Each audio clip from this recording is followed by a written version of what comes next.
Andy Johnson, Minnesota State University, part 6 in our series of short videos on mental health and children and adolescents. This one covers substance abuse disorder, and yes, the DSM-IV does recognize substance abuse disorder as a mental health disorder.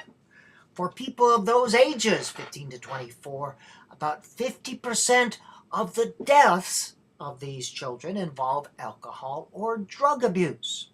For adolescents, the main symptoms include obsession, ruminations or cravings for drug or drug-related experiences, compulsion, repetitive drug taking or drug-related behaviors to the detriment of normal behaviors gets in the way, pharmacological tolerance, and observable characteristic withdrawal syndromes when there is an abrupt cessation.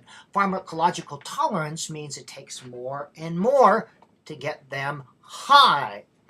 Disorder means there is a significant impairment or distress in one or more of the following. Recurrent substance abuse results in failure to fulfill major role obligations, work, school, home.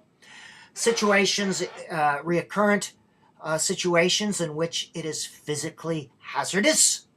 Legal problems related to substance abuse.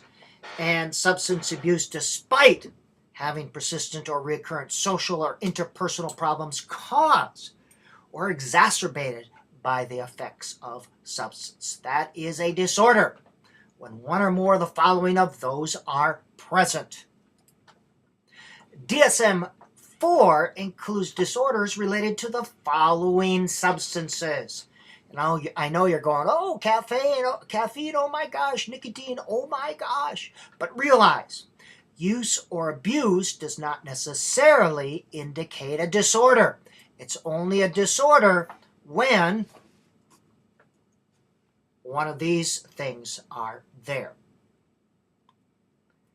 And again, the best way to cure this disorder is to prevent it. Activities and many lessons are found there.